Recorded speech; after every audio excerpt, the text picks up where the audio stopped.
السلام عليكم. اليوم مع وصفات ام وايد راح ندير لكم حلوه السكر. كنت عملتها من قبل في قناه سميره، لكن واحد الاخت دائما تقول لي عاودي لي الوصفه، ما صابتهاش. ما كاش مشكل، اليوم ان شاء الله نعاودوها. راح نحتاج هنا 125 غرام تاع مارغرين تكون طريه. هذا النوع تاع الحلويات يقطع يعني كميه لاباس بها. راح نحتاج هنا عمرت 2 كيسان تاع الاتاي تاع السكر، كاس اتاي يعني كامل عندنا منهم. حتى في القهاوي تاع الجزائريين تاعنا يشربوا القهوه في هذه. هذا راني مخلياته وانا دائما نخدم به الحلوه. اذا 2 كيسان تاع السكر تاع اتاي، ونحتاج 2 كيسان تاع اتاي تاع الزيت، 2 بيضات كاملين، كيس تاع خميره كيميائيه، لافاني والفرينه باش نلموا العجينه تاعنا. وراح نحشيها بالشوكولا، اي شوكولا تكون عندك. تقدري ما تحشيها بالحلقومه، تقدري ما تحشيهاش يعني كامل، فقط حنا باش نزيدوها غينا هاد الحلوه هذه. نبداو بالطريقه مباشره. اذا هنا عندي لا مارغرين تاعي، ندير لها هذاك 2 كيسان تاع اتاي تاع السكر، ندير معاهم حوالي مغرفه صغيره تاع لافاني، وندير 2 بيضات كاملين.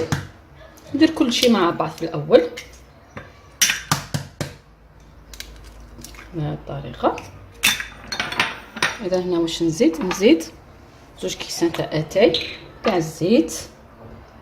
اذا هذا الكاس الاول كما سبق وذكرت، هذه الحلوه تقطع، يعني الا درتي 250 غرام يعني عندها ما تقطع لك. اذا 2 كيسان تاع الاتاي فقط نهبطوا الزيت مليح، نعرفوا الزيت يبقى في الكاس، ونخلط كل شيء مع بعض. هنا من الاحسن ديري السكر عادي، ما ديريش سكر رطب. اذا نخلطهم مع بعض. راح نستعمل يدي. هذا كيس خميره كيميائيه فيه 10 غرام. نخلط المقادير مع بعض.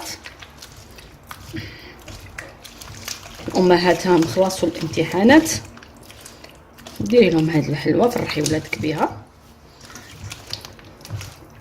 الله يعافي بلادنا فقط، الله يسمعنا اخبار الخير يا رب العالمين. كونوا ديما متحدين ودائما مع السلميه. اذا نخلط المقادير مع بعض، ونبقى نزيد في الفرينه حتى نحصلوا على عجينه بطبيعه الحال تكون طريه ما تلصقش في اليد.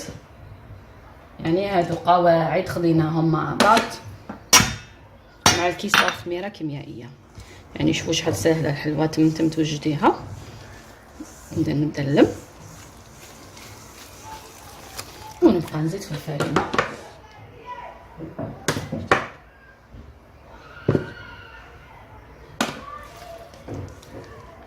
اذا هاي الحلوه العجينه عفوا لميتها. شوفوا العجينه تجي طريه بزاف. هذه العجينه ميم كي طيب يعني الحلوه تحسيها بزاف طريه، يعني بزاف رطبه. اذا نلموا الحاله فقط ونشكلوا الحلوه تاعنا. اذا هنا عندي مول يدخل الكوشه. الفرن تاعي شعلته على 180 درجه. عندي الشوكولا راني نحشي بها. نحكم كميه تاع العجين. هنا الحلوه انتي واش راكي حبتها، كبيره ولا صغيره؟ نحكمها، ندير فيها كميه تاع الشوكولا حسب الرغبه. انا هنا استعمل شوكولا سوداء. نغلق عليها، نجرب كيفاش هذيك الشوكولا نديرها في الوسط ونكورها بهذه الطريقه. ها هي الحلوه تاعنا. نعملها شويه كبيره يعني الحبه تجي ترحم. اذا نفتحها، ندير شويه تاع الشوكولا،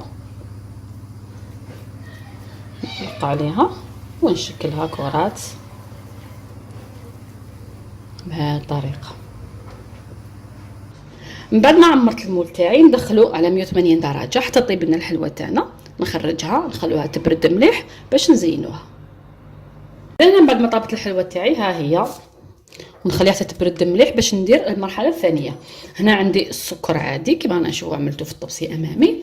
وهنا لك الاختيار. هنا تقدري ديري ماء زهر وتديروا ملون احمر. انا اليوم راه عندي متواجد عندي سيرو ذوق رمان غرنادين، يعني كنا نستعملوه بزاف بكري، دوك يعني نقص شويه. راه متواجد عندي في الدار حبيت نستعمله. اذا ندير شويه امامي بهذه الطريقه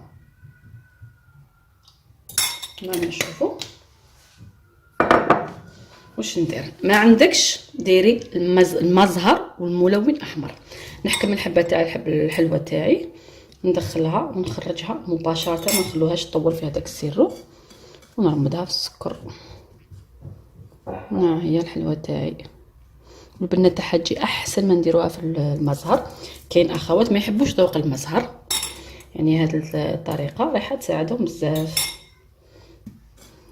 هذه الطريقه نكمل الرمد كامل الحلوه تاعي. عندي مام ذوق نتاع النعناع، نجرب ندير حبات به.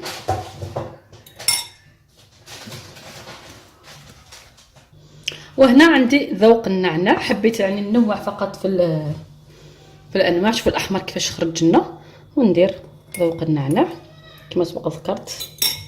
نخلوه شي يطول بزاف شوفوا كيفاش يجي، مام الذوق تاع النعناع يجي فيه بزاف شباب.